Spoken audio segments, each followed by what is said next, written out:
Magandang araw sa lahat na mga taga-subaybay sa atin sa ngalan ng aming Arsobispo, Archbishop Martin Humuad, sa mga kaparian ng lokal na simbahan sa Osamis.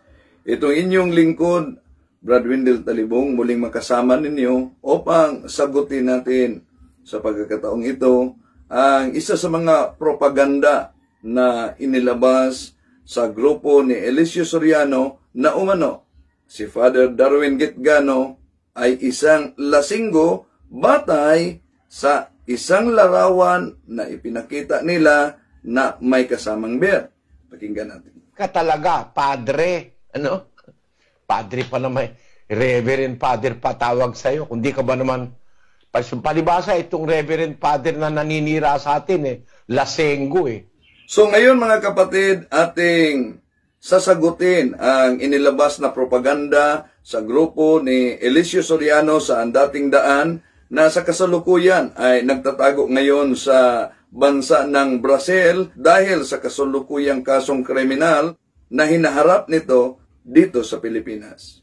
Ngunit, tama ba na ang batayan upang hahatol sa isang tao ay sa pamamagitan lamang ng isang pirasong larawan? Kung ganyan ang batayan ni Eliseo Soriano na sa pamamagitan lamang ng larawan ay hahatulan na ang isang tao, ngayon, sino ba ang matamaan? Pero bago niyan mga kapatid, ating sasagutin ang kinuha nila na video ni Father Darwin Gitgano na nagsasabing sinamba ang bato at kahoy at ipalitaw ni Eliseo Soriano na inaamin ni Father Darwin Gitgano na sumamba nga ng bato at kahoy. Sino po ang sinasamba natin? Ang bato na si Kristo. Sino po ang sinasamba natin? Ang bato na si Kristo. Ang Diyos pala ay bato. Yun po ang sinasamba natin, no? Hindi mo mahal ang Diyos dahil sumasamba ka sa Diyos-Diyosa na ibinawal ng Diyos na sambahin, na ginawa ng kamay ng tao. Ang katunayan nga, niisipin mo man lang na yan may pagka-Diyos, bawal na ng Biblia Isipin mo pa lang, bawal na Kaya wala naman nung natutunan dahil sa pagka-lasinggo ni Father Darwin. Pakinggan natin muli si Soriano. Isipin ko may isip ka talaga, padre. Ano? Padre pa naman. Reverend Father patawag sa'yo. Kung di ka ba naman, palibasa itong Reverend Father na naninira sa atin lasenggo Napagkarami ko napakita sa mga Facebook na puro inuman ang hinaharap nito. Paano matututo ng salita ng Diyos? Pero mga kapatid, kung pakinggan natin mabuti ang inihayag ni Father Darwin Gitgano sa naturang video, malinaw na ang tinutukoy niya na bato at puno ay walang iba ang ating Panginoong Hesukristo. Sino ba yung bato? Mabasahin natin ang komento ni Apostol Pablo sa kanyang sulat sa Corinto, chapter 10, verse 2-4.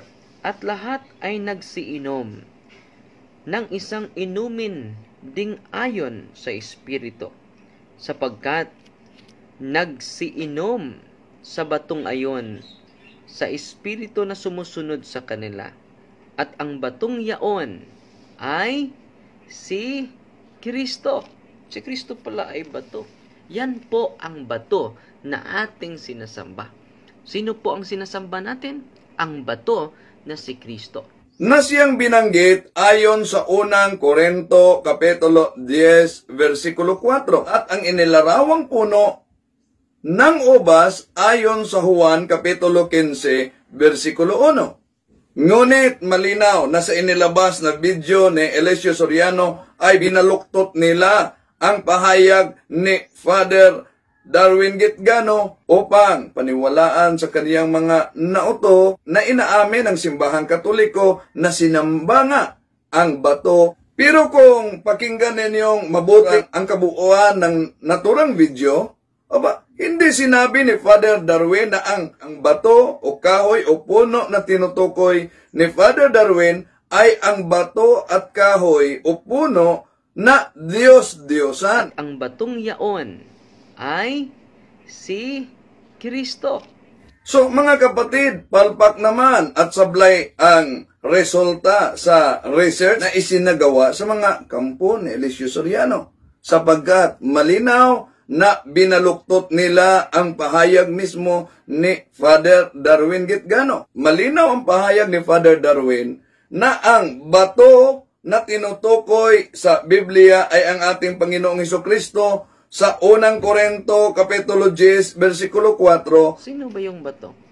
Mabasahin natin ang komento ni Apostol Pablo sa kanyang sulat sa Korinto, chapter 10, verse 2. At lahat ay nagsiinom ng isang inumin ding ayon sa Espiritu, sapagkat nagsiinom sa batong ayon sa Espiritu na sumusunod sa kanila. At ang batong yaon ay si Kristo. Si Kristo pala ay bato. Yan po ang bato na ating sinasamba. Sino po ang sinasamba natin? Ang bato na si Kristo. Hindi sinabi ni Father Darwin na ang batong ito at ang kahoy na ito ay ang Diyos-Diyosan. Sabi ni Brother Eli Soriano na sumasamba daw ako sa Diyos-Diyosan. Ating pakinggan ang kanyang pahayag. Hindi mo mahal ang Diyos dahil sumasamba ka sa Diyos-Diyosan na ibinawal ng Diyos na sambahin.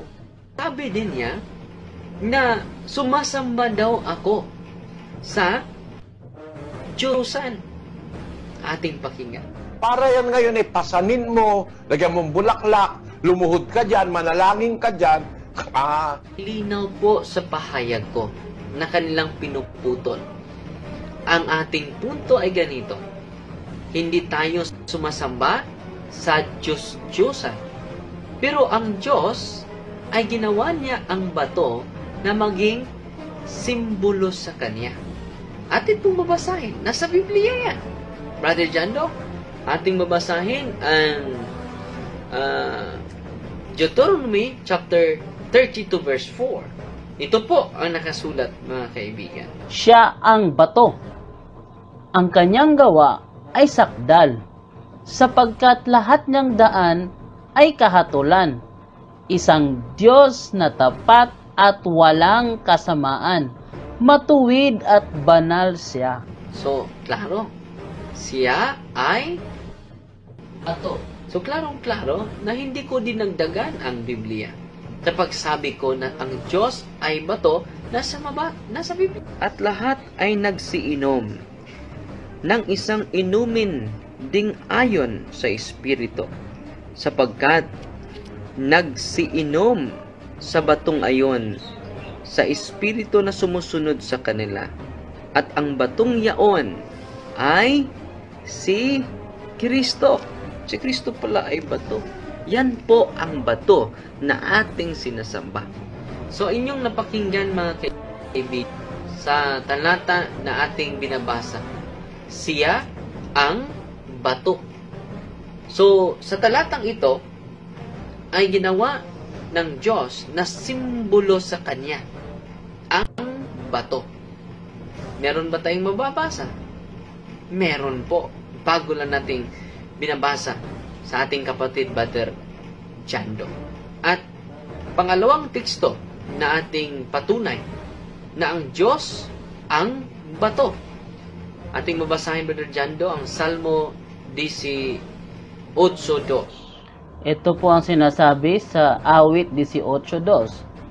Ang Panginoon ay aking malaking bato at aking kuta at aking tagapagligtas, aking Diyos, aking malaking bato na sa kanyang mga nganlong ako, isang aking kalasag at siyang sungay ng aking kaligtasan, aking matayog na muong. So, klaro, pangalawang beses, inuulit ni Salmista David na ang Diyos ang malaking bato.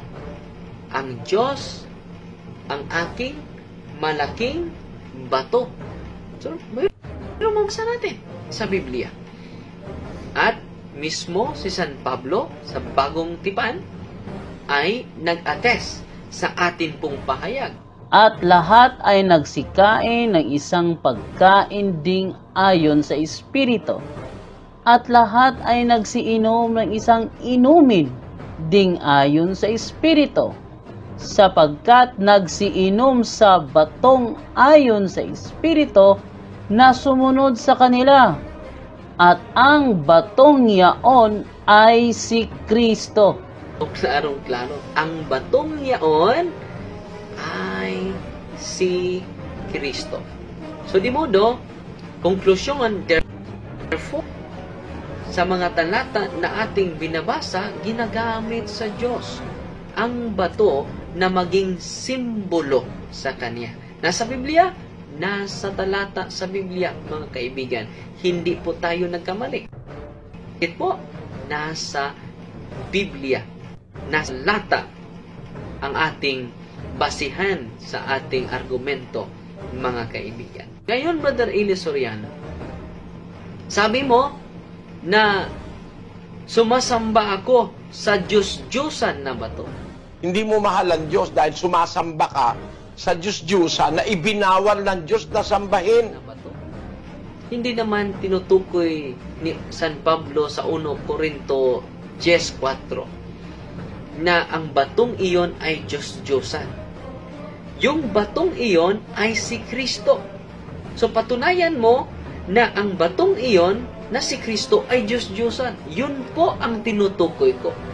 At lahat ay nagsiinom ng isang inumin ding ayon sa Espiritu, sapagkat nagsiinom sa batong ayon sa Espiritu na sumusunod sa kanila. At ang batong yaon ay si Kristo. Si Kristo pala ay bato. Yan po ang bato na ating sinasamba. Ginagamit din ni Brother Eli Soriano. Kinuquote din niya ang Gawa 17:29 na iniisip ko daw na ang pagka-Diyos ay nasa ribulto, nasa gawa ng kamay ng tao. Mag-isipan pa lang bawal na eh.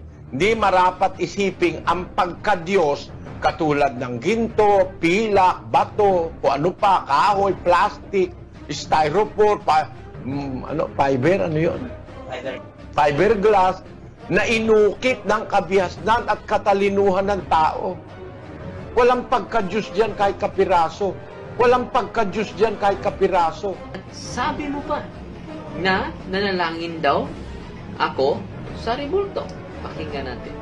Para yan ngayon pasanin mo, lagyan mong bulaklak, lumuhod ka dyan, manalangin ka dyan.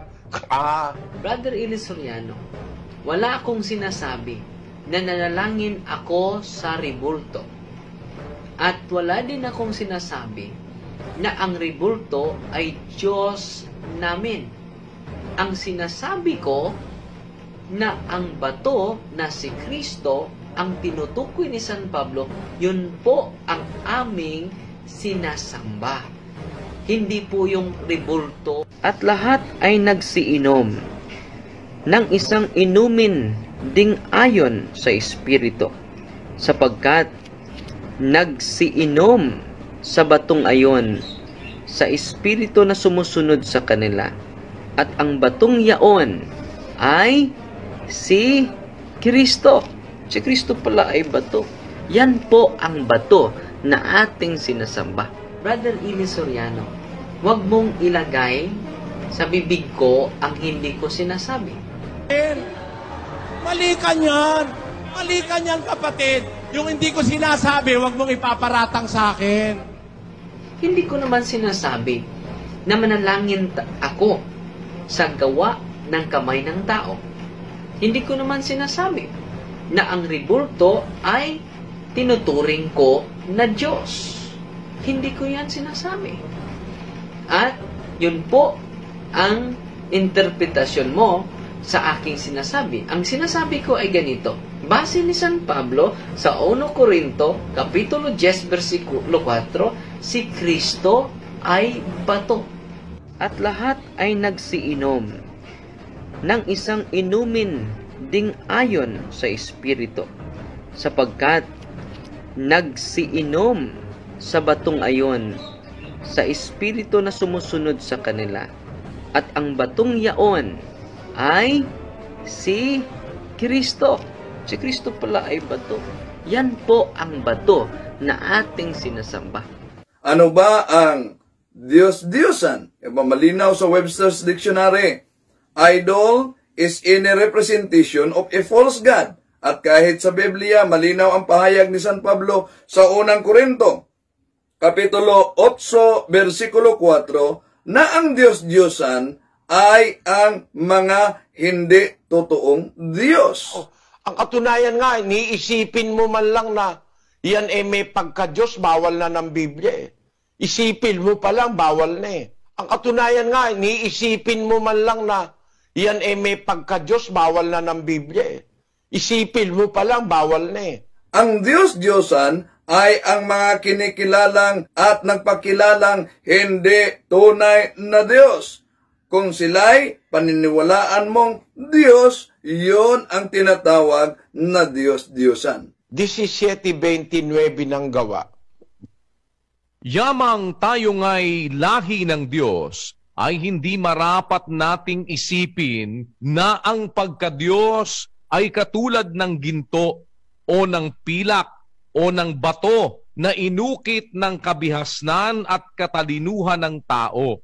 Hindi natin marapat isipin kung may isip ka talaga, Padre. Kung gayon mga kapatid, alam niyo ba, sino ang mga ngaral na nagpakilala na siya mismo ay naging Diyos na rin? Pakinggan natin si Eliseo Soriano. Sabi ng buong tapang, ano yun? Ang Panginoon ang aking katulong. Hindi ako matatakot. Anong magagawa sa akin ng tao? O, kita nyo? Ang Panginoon ang katulong ko. Ba't ako matatakot? Anong magagawa sa akin ng tao? Tao lang kayo eh. Kasama ko Diyos. Pati ako Diyos na rin eh. Tao lang kayo eh. Kasama ko Diyos. Pati ako Diyos na rin eh. Tao lang kayo eh. Kasama ko Diyos. Pati ako Diyos na rin eh. So mga kapatid, kung ang tingin niya sa kanyang sarili ay Diyos rin, ba't ako matatakot? Ano magagawa sa akin ng tao? Tao lang kayo eh. Kasama ko Diyos. Pati ako Diyos na rin eh. aba, ito'y isang paglalapastangan sa totoong Diyos na ginawa mong Diyos ang sarili mo. Tao lang kayo eh. Kasama ko Diyos. Pati ako Diyos na rin eh. Kaya nahayag na siya mismo ang nagdeklara sa kaniyang sarili na isang Diyos-Diyosan. Ang katunayan nga, niisipin mo man lang na yan may pagka-Diyos, bawal na ng Biblia eh. Isipin mo pa lang, bawal na eh. Tao lang kayo eh. Kasama ko Diyos. Pati ako Diyos na rin eh. So ngayon, sino ang lumitaw na isang nagpapantasyang pantas na lumabas na Diyos-Diyosan sapagkat ipinakilala ang kanyang sarili bilang isang Diyos rin? Anong magagawa sa akin ng tao? O, kita nyo? Ang Panginoon ang katulong ko. Ba't ako matatakot? Anong magagawa sa akin ng tao? Tao lang kayo eh. Kasama ko Diyos. Pati ako Diyos na rin eh. Ngayon mga kapatid, sasagutin natin itong akusasyon ni kapatid na Eliseo Soriano na si Father Darwin ay isang lasinggero umano. Palibasa itong Reverend Father na naninira sa atin eh, lasenggo eh. Napagkarami ko napakita sa mga Facebook na puro inuman ang hinaharap nito. Paano matututo ng salita ng Diyos? May sagot na si Father Darwin yan. Pakinggan natin si Father Darwin. Kapatid, inyo pong napakinggan ang pahayag ni Brother Eli Soriano. Sabi niya, naninira daw ako sa kanya. No? Ang totoo po, hindi po tayo naninira sa kanya. Sinasagot lang natin ang kaniyang paninira sa atin. Sabi niya, lasinggero daw ako. Ating pakinggan niya. Hindi natin marapat isipin kung may isip ka talaga, Padre. Ano? Padre pa naman. Reverend Father patawag sa'yo. Kundi ka ba naman, palibasa itong Reverend Father na naninira sa atin eh, lasenggo eh. Kapatid, Inyo na pong napakinggan ang direkta na sinabi ni Brother Eli Soriano na ako po ay lasinggo. At puro lang daw inuman ang aking inaatupag. Dahil dito, hindi na ako matuto sa salita ng Diyos. Ito ang kanyang sinasabi. Pakinggan natin. Napagkarami ko napakita sa mga Facebook na puro inuman ang hinaharap nito. Paano matututo ng salita ng Diyos? Mga kaibigan, naalala ko uli ang prinsipyo ni Brother Eli. At sabi niya na hindi daw siya mamersonal. Atin munang pakinggan bago natin sasagutin punto por punto ang kanyang pahayag. Po, ang aral lang aking gustong maitanyag. Itong ating mga katunggali, dinadala sa personal. Itong ating mga katunggali, dinadala sa personal. So mga kapatid, atin na pong napakinggan ang kanyang prinsipyo na hindi daw siya mamersonal. Pero sa ating na panood at napakinggan, na personal siya sa atin na tayo daw ay lasinggo. No? Hindi natin marapat isipin kung may isip ka talaga, Padre. Ano? Padre pa naman, Reverend Father patawag sa'yo. Kung di ka ba naman, palibasa itong Reverend Father na naninira sa atin, lasenggo eh. Ang mga komento ni Brother Eli Soriano sa atin ay magkahawig sila sa kaaway ni Kristo na mag-isip. Atin pong babasahin ang Luke chapter 7 verse 34. Nang dumating naman ang anak ng tao, siya'y kumakain at umiinom. Ngunit, sinasabi naman ninyo, tingnan nyo ang taong yan, matakaw, lasenggo, at kaibigan ng mga maniningil ng buwis at ng mga makasalanan. So tingnan nyo mga kaibigan, no? Ang mga kaaway ni Kristo ay katulad talaga mag-isip ni Brother Eli Soriano. Si Kristo po ay uminom, no? Katulad natin, no? Kaunti. At ano ang komento sa mga kaaway ni Kristo? Si Kristo ay Lasenggo. Lasinggo at Matakaw. So, atin namang babasahin ang Matthew chapter 11 verse 19. Dito po ang nakasulat, mga kaibigan. Nakita naman nila ang anak ng tao na kumakain at umiinom. So, period muna, Brother Jando. Kumakain at umiinom ang anak ng Tao. Patuloy. Anong komento sa mga kaaway ni Kristo? At ang sabi naman nila, tingnan nyo ang taong ito, matakaw, lasinggero, at kaibigan ng mga maniningil ng buwis at makasalanan. Gayunman, ang karunungan ng Diyos ay nagpapatunayang tama sa pamamagitan ng mga gawa nito. So, klarong-klaro na tayo ay ina-accuse katulad ni Kristo na lasinggo, lasinggero, no? At ang nag-accuse ni Kristo katulad natin ay ang mga kaaway ni Kristo. At si Kristo sa talatang iyon ay pinatunayan na umiinom talaga siya, no, ng bino o alak. Mga kapatid, atin pong nabatid ang salaysay ni San Mateo at San Lucas na si Kristo pala ay uminom. At anong nangyari? Sa mga kaaway ni Kristo, sabi nila, Kristo po ay lasinggo. No? Si Kristo po ay matakaw at lasinggero. No? Yun po ang ginagawa ng mga kaanib at sa puno ng ang dating daan sa atin. No? Uminom lang tayo ng kaunti at ano natin lang interpretasyon. Yang paring iyan ay lasenggo, no? At laging umiinom. Hindi naman sila nakakita sa akin na laseng. At si San Pablo, sa kanyang unang sulat kay Timoteo, chapter 5, verse 23, ay nag-encourage sa kanya na dapat uminom ng alak. Ating mabasahin ba, Jando? Ito ang nakasulat, mga kaibigan. Huwag puro tubig lang ang iyong iinumin. Uminom ka rin ng kaunting alak na gamot sa madalas na pagsakit ng iyong sikmura. So mga kaibigan, atin pong napakinggan ang pahayag ni San Pablo. Klarong-klaro po yun, na ini-encourage niya si Timoteo na uminom din ng kaunting alak. At yun po ang ating ginawa. Uminom lang ng kaunting alak, at si Kristo din uminom ng kaunting alak. At ano ang nasa isip sa mga kaaway ni Kristo? Sinasabihan siya na lasinggo, lasinggero, no? Laging nalalasing, no? So ating makikita na ang accusation nila ay yun din ang accusation ni Kristo sa kanyang panahon.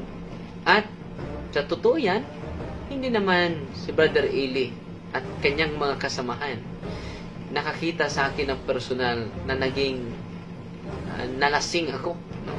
Sa pag-iinom ko ng bino, no? Kung katunayan niya, yung mga picture na pinakita nila, isang beer lang, no? Ang hawak natin, no? Hindi isang case. So, kung isang beer, maliit lang yan, no? Maliit na beer, no? So, yung isang beer, isang patunay na ba yun? Nalasinggiro ako. Kung isang case o dalawang case, no? Masasabi nila na nasa katotohanan ang kanilang sinasabi. At hindi naman personal na kilala ako ni Brother Eli Soriano. At sa kanyang mga komento, parang sweetong-sweeto na siya sa akin, no? Na hindi pa man siya humaharap sa akin. Hanggang ngayon.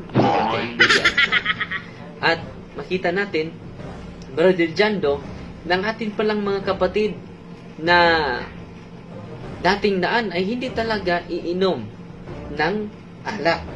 Pero silang inumin, Brother Jando. Atin po pakinggan si Brother Eli Soriano. Ano po ba ang kanilang inumin, no? Ating pakinggan, Brother Jando.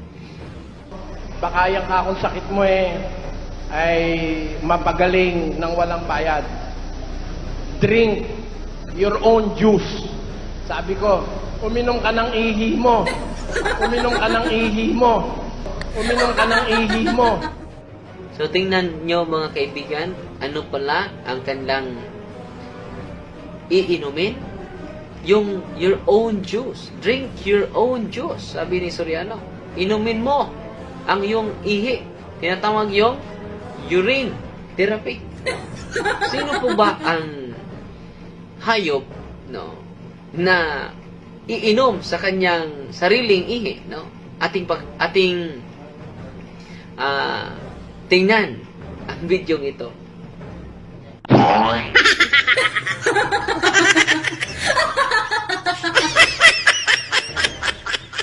So, ang pinapalo pala ni Brother Eli Soriano na gawain ay ang gawain ng unggoy, no? Hindi pala si Kristo ang kanilang pinapalo.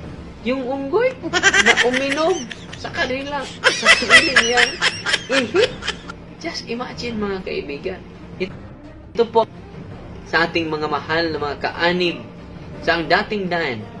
Saan po ba mababasa na nagsugo o nagutos ang Diyos na iinom tayo sa ating ihi? Baka yung akong sakit mo ay mapagaling ng walang bayad. Drink your own juice. Sabi ko, uminom ka ng ihi mo. Ngayon mga kapatid, tama ba na ang batayan sa paghusga ay batay lamang sa isang kapirasong larawan sa Facebook at sasabihing isang lasinggero na si Father Darwin Gitgano, tulad sa pahayag mismo ni kapatid na Eliseo Soriano? Hindi ka ba naman, palibasa itong Reverend Father na naninira sa atin lasenggo Napagkarami ko napakita sa mga Facebook na puro inuman ang hinaharap nito. Paano matututo ng salita ng Diyos? Kung ang batayan ni kapatid na Eliseo Soriano pati na sa kaniyang mga kaanib mismo ang dating daan sa isang kapiraso lamang na larawan, sino kaya ang tatamaan nang lumabas itong iba't ibang larawan sa internet kay kapatid na Eliseo Soriano? Payag ka ba rin, kapatid na Eliseo Soriano, na batay lang sa mga lumabas na larawan na ito na nakita natin sa internet, ay dapat kang husgaan kung anong ori ang pagkatao mo? Hindi. Hindi yan dapat. Maling-mali po na batay lang sa isang kapiraso o ilang kapirasong larawan na kumakalat sa internet ang ating desisyon at ang ating paghusga sa pagkatao ng isang tao tulad sa mga larawan na nakita natin. At hindi lang sa larawan na yan, may lumabas pang video. Kaya nakiusap ako sa mga kapatid naming mga Katoliko, huwag din kayong husga agad kay kapatid na Eliseo Soriano batay lang sa mga larawan na kumakalat ngayon sa internet. Sapagkat maling-mali po na batay sa ilang pirasong larawan na kumakalat sa internet, yun na ang katibayan upang husgaan mo ang isang tao. Kahit ba na may isang dating kaanib sa iglesia na pinamumunuan ni kapatid na Eliseo Soriano na nagsampa ng kaso at nag-akusa sa kaniya sa kasong panggagahasa. Puro sa dating daan na hindi nagkakasala ang sugo ng Diyos kahit ano pang gawin niya sa iyo. Noong time na yon, matindi takot ko sa kanya dahil lahat ng utos niya kailangan sundin mo. Sundin mo kailangan, kung hindi parang susumpain ka. Hindi rin ito ang batayan o panghusgaan na ang buhay ng ating kapatid na si Eliseo Soriano. Pakinggan muna natin nag-accuse sa kanya. Kung hindi ako lalaban, hindi ako magsasalita, maraming mapapahamak. At kailangang malaman nila na ganun siya. Hindi siya malinis at hindi siya totoo. Lalo namang hindi maaari na batay lang sa programa ni Mike Enriquez na investigador atin nang husgaan ang buhay ni kapatid na Eliseo Soriano. Pinagkakakitaan niya raw ang reliyon at nakikipag-sex pa raw sa mga kapwa lalaki. Ilan lamang po yan sa kaliwat kanang akusasyon laban kay Eli Soriano, ang pinuno ng Ang Dating Daan. Sapagkat ang mga kaso na tulad nito, ang dapat na hahatol ay ang hukuman lamang. Kaya tama si Mike Enriquez na kailangan may isang pang kaso. Si Soriano nakahiga, nakapantalon pero walang damit. Pero si Hamilan, hinahalik-halikan siya, nakayakap kay Soriano. Kumakain sila, nagsusubuan sila ng pagkain. Kung talagang may nagnanais na maresolba ang mga isyong ito sa legal na paraan, hindi batuhan ng bintang ang unang hakbang kundi ang pagsasampa ng formal na reklamo. At sinampahan talaga ng kaso si kapatid na Eliseo Soriano batay sa reklamo ng dating kaanib sa iglesia na pinamumunuan niya. Sa Macabebe Regional Trial Court, ang 2 pilang ng pangahalay laban kay Eli Soriano noong May 2, 2006. Paglabag sa Republic Act 8353 o ang Anti-Rape Law of 1997 ang isinampang kaso laban sa kanya. Ang kasong isinampa kay kapatid na Eliseo Soriano ay 2 counts of rape noong Mayo 2 taong 2006. Ngunit hindi pa ito magiging batayan o panghusgaan natin ang buhay ni kapatid na Eliseo Soriano sapagkat ang korte lamang ang may karapatan matapos marinig at mapakinggan ang side mismo ni kapatid na Eliseo Soriano. Pero mga kapatid, ang korte ay naglabas ng warrant of arrest kay Eliseo Soriano. Ayon sa programa ni Arnold Clavio, ang korte mismo ay naglabas ng warrant of arrest kay kapatid na Eliseo Soriano at may piyansa pa ito. Na araw, nag-issue ng warrant of arrest si Judge Manuel Siangco laban kay Eli Soriano. 240,000 pesos ang itinakdang piyansa.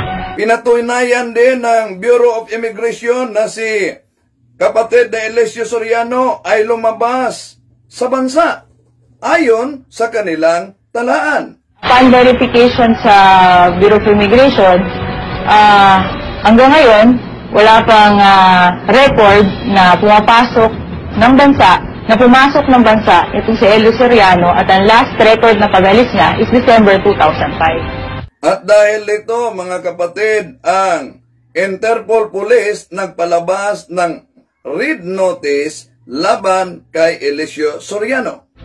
Ay sa official website ng Interpol, ang red notice ay hindi international warrant of arrest. Layon daw nitong tulungan ng lokal na pulisya para hanapin ang isang akusado. Maaari siyang arestuin pansamantala at maisaayos ang extradition laban sa kanya. At nalaman, mga kapatid, na si Elio Soriano ay nasa Brazil. Ito ang naging problema ngayon sa mga abogado sapagkat ayon sa kanila, problema natin sa Brazil, wala tayong extradition treaty. Hindi katulad ng ibang bansa na meron kung saan ng Pilipinas na extradition treaty, mabilis ang pagsasaulian ng mga fugitive. Sa Brazil, wala tayong ganong treaty.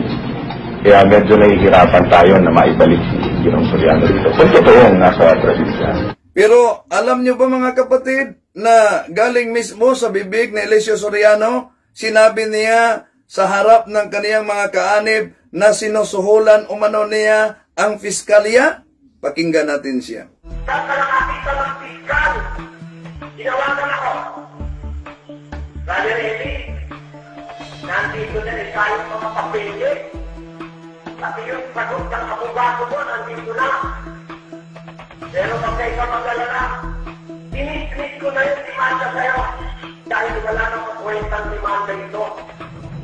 Dahil, pwede mo bang makahingi ng kopya? Oo, bibigyan kita. Binigyan ako. Pwede naman ang fiskal. Dekontento na ako. Katuwa ko, bisa may magagawa ba akong pako? Kahit naman lang sa anumang paraan. Alalahanin ko na lang ikaw yung isip ko. Mag-birthday. Alam ka ako, sinusal sa isya. Kula dito lumaling akong ngiti.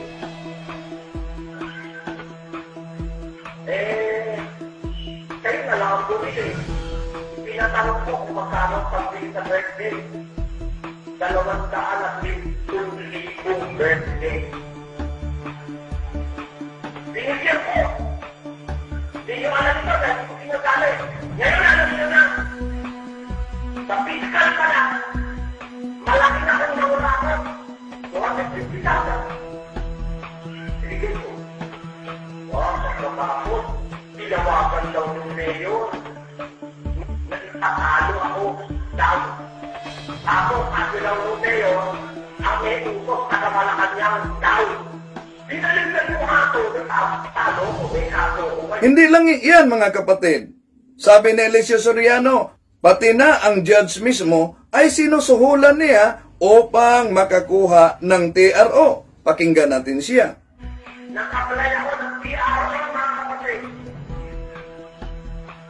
Tinanong ako ng abogado. Meron ka bang naglagay para makakuha tayo ng TRO? Sabi ko, maunutang ako. Naunutang ako paglagay. Totoo yan. Alam ng Panginoon sa langit. Totoo yan. Naglagay ako ng 500,000. Binigay ko sa abogado. Hindi ko alam kung saan kanina niya binigay. Para lumabas ng TRO. Paglabas ng TRO, yung judge nang inhibit. Paano tayo? Di po ba isang kasalanan ang panunuhol? At ito'y labag sa batas natin? Ngunit galing mismo sa bibig ni Elio Soriano ang naturang pahayag. Di ba matagal nang nakiusap si kapatid na Elio Soriano na gusto niya talagang umuwi sa Pilipinas? Nananawagan sana ako sa kasalukuyang pamahalaan.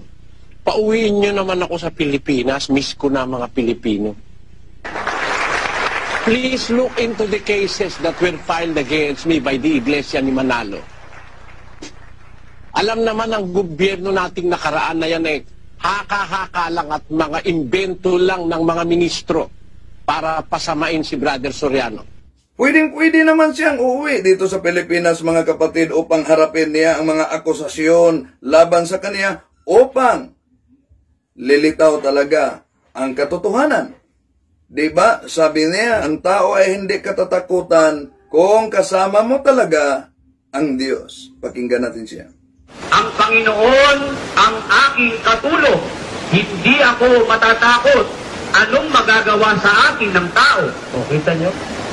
Ang Panginoon ang katulong ko. Ba't ako matatakot? Anong magagawa sa akin ng tao? Eh, tao lang kayo eh. Kasama ko Diyos. Pati ako Diyos na rin eh. Kaya, sapat bang batayan na sa pamamagitan lang ng kapirasong larawan ay dapat nang husgaan ang buhay ng tao? Hindi po. Bakit? Dahil kung sa isinagawa niyang investigasyon sa amin, nagkamali na sila at ang akala niya ay ako'y isang pare, muli nating pakinggan. Pinaimbestiga ko yan eh. Ano ba? Naipasa na ba kay Alvin? Kaya eto siya. Oh. Isa pa itong pare. Mga pare pala ito eh. Yan po ang Wendell Talibong.